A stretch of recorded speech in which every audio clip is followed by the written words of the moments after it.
last night was Halloween, the night after Mischief Night.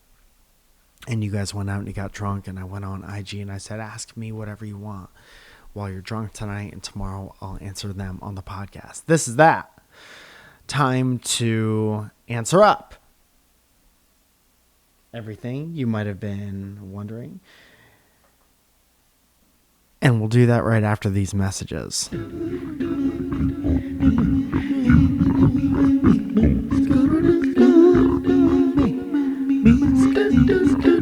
And we're back. Mackenzie rewatched SourceFed where you all climbed around that goddamn table. She didn't say that. I added that. I was wondering if you would ever attempt that again. Never say never, but no. No, it's just that the older you get, Lexi, I'm like, there's so many other things I have to do before climb around a table. Now, you might be sitting there saying, is it because you know you can't? I'm going to say right now, even though I've been working out and I feel good, I'm going to say I probably can't climb around a goddamn table. But would I want to? Would I rather be doing almost anything else? Yes. And I think that's what's important. Jay Bogdan's child, Junior Bogdan, says, would a giraffe wear a necktie? Oh, we've already had this before. Don't ask me internet questions. You know what I mean? Don't ask me like, why do we park in a parkway? Why do we drive in a parkway? There's a question about a giraffe. Would a giraffe wear a necktie down at the bottom by his shoulders, or would he wear it up by his head? I don't fucking know. This is another one of those I don't fucking know questions. I am thinking about it. I think it's more economical to wear it down by his shoulders, because then he could wear a more regular sized tie. Tiny tie up by the chin doesn't really make any sense and looks uncomfortable. Reminds me of a priest almost wearing that collar for no reason. Hit him with it. And then, or something tied up by his throat and then it's just like a super extra long tie. Seems cumbersome. So shoulders. There. Happy? Noor Anwar Hadi says, how do you wake up an arm that's been falling asleep? Yell at it. Brizzy Steph is back with another banger. What should I do in NYC when I come for DB? Dude, go to the Comedy Cellar. Go to Statue of Liberty. Drive the subway. Get in a fight with a taxi cab driver. Go in a bar that is located beneath the surface of the earth. Go to fucking Times Square. Go to Broadway. Go to Sbarro's. Sbarro or Sbarro's? Go to Madison Square Garden. Go to Westchester. Go to Staten Island. That's New York.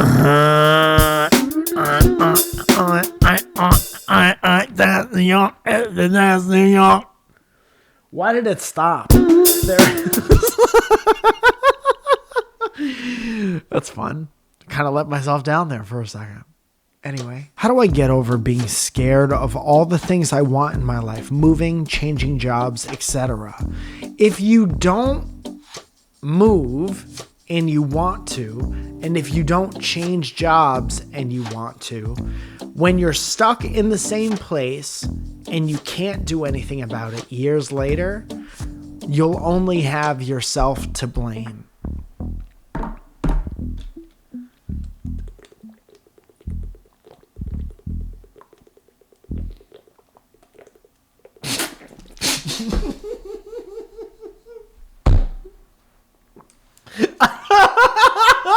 I wanted to finish it so bad, but I couldn't. Edward, when you call me, Matt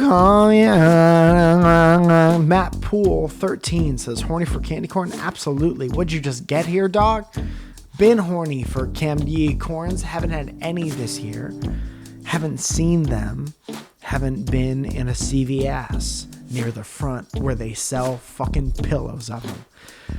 Alyssa Mayer says, how was Texas, specifically Houston? Well, last episode, we talked about our time in Texas. I think the general consensus was that we thought we would be doing less driving.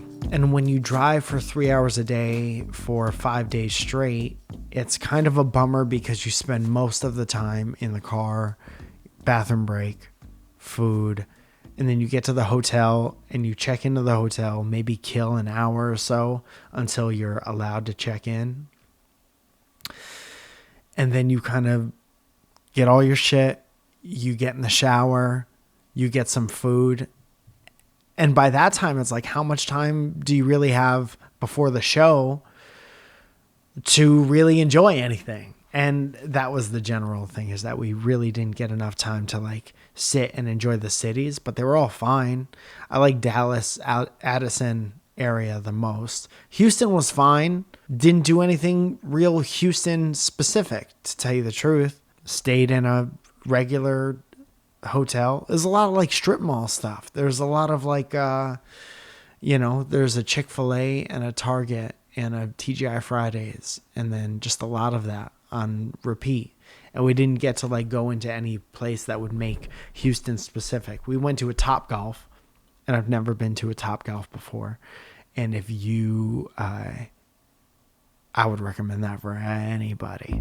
We went with a dude, our host, CJ Landry. I was there featuring for Ali Makovsky.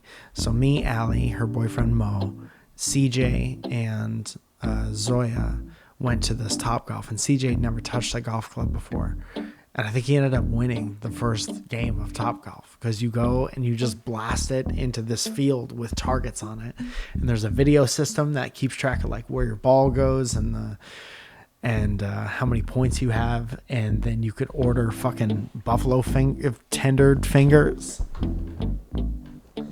And you order chicken and drinks, and you eat and drink with your friends, and you play golf.